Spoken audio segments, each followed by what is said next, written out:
What is up to all my fell-handed finessers? It is I, Fonzarelli Fell-Handed. Today we are going to learn about torpedoes and how to connect with them. A lot of folks have kind of said, hey, I'm having some issues. What can you do for me? And that's kind of why I am, posting content that is actually my own instead of promoting other folks for a change, just simply so I can go in here and I can kind of go through the motions and show you folks exactly how, ideally you do need to hit with torps. Now, granted, a lot of times you're going to see me in a match and the first couple of runs of torps I fire are just, the off chance they connect with somebody. It kind of does two things, guys. It does, obviously there's a chance of damage. The other, more important reason is it's area denial. If they're coming into a certain channel and you fire spread and they see them and then they turn off, well, it's not like they can just turn right back in after the torps go by.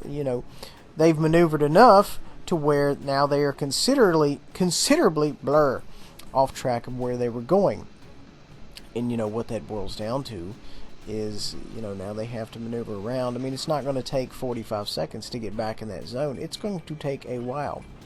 So anyway, yes, it is a very excellent area denial, weapon if you really need to get out there and make it happen. At any rate, back to the game. And like I said, we're going to get into the actual mechanics and, the how-to of the torping a little bit later on in the video. For right now, we're just going to kind of go ahead and ride along here in a game in the Tier 7 Japanese Kagero. This is quickly becoming one of my most favorite ships in the game. It is sneaky, and she has quick fish. And,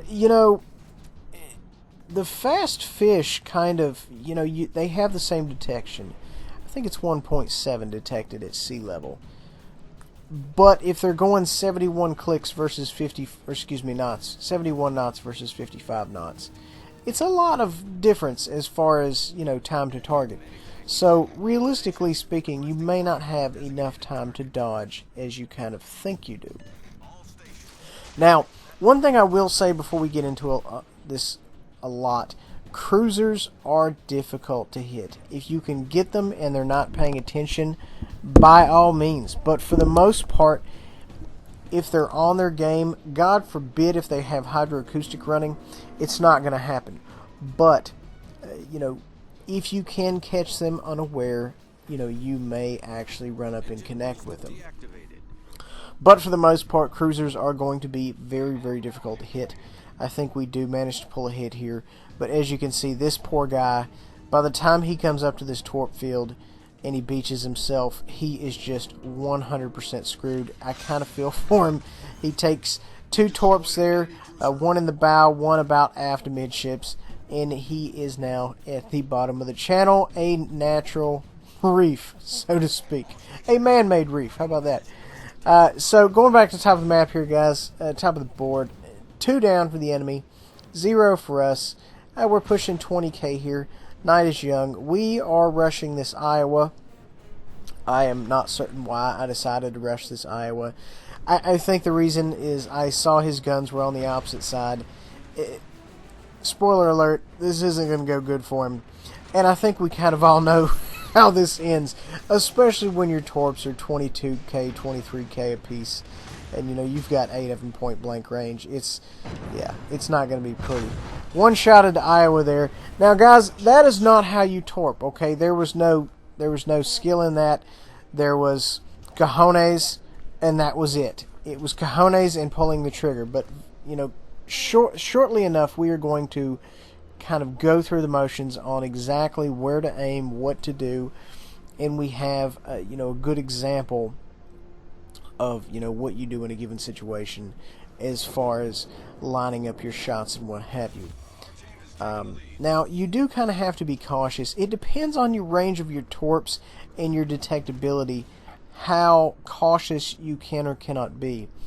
The Kagero, speaking of which, 5 kilometer detectability, 11.2 click fish. I can kind of do whatever I want.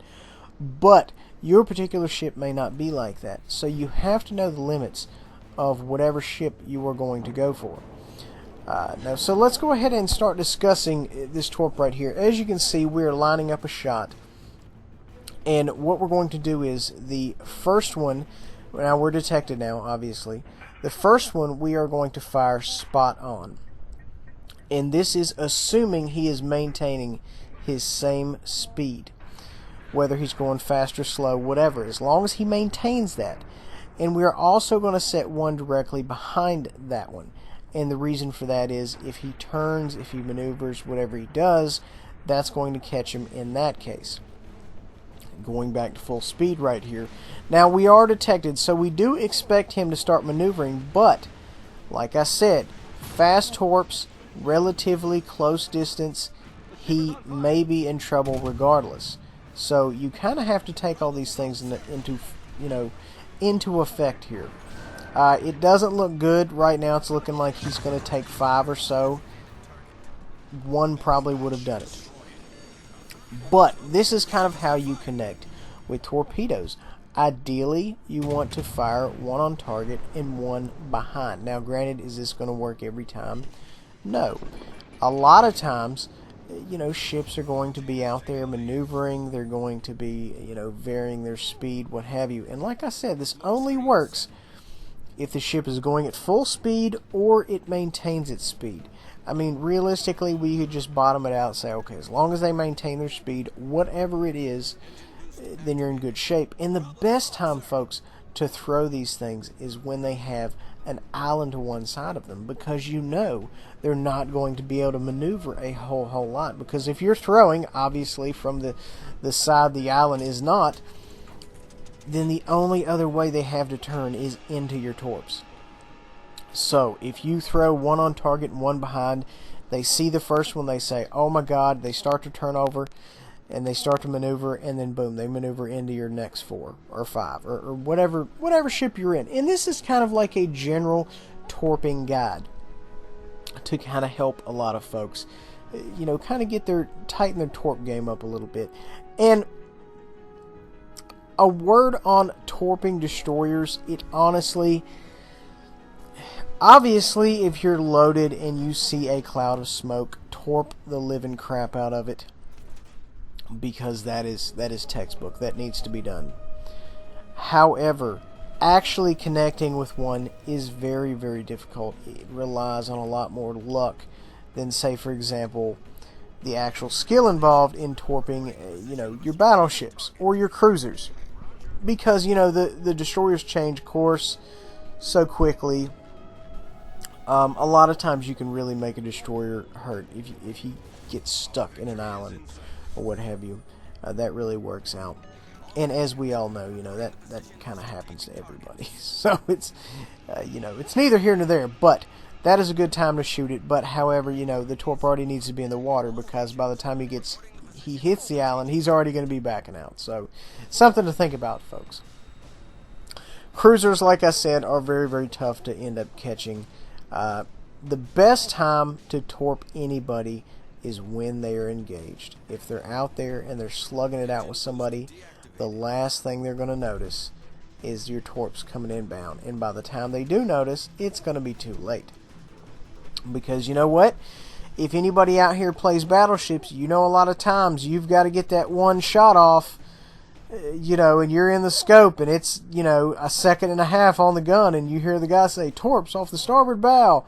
You go ahead and you take that last shot and give it another second and a half or whatever. Or you may even just be like me and just start turning. You don't even know which way they're coming. You just start turning. So best to get people while they're engaged. That is the perfect timing to make that happen. Going back to the top of the game here. The red team is getting the tobacco juice beat out of them. We've got 2 down on our friendly, and they have 3 left.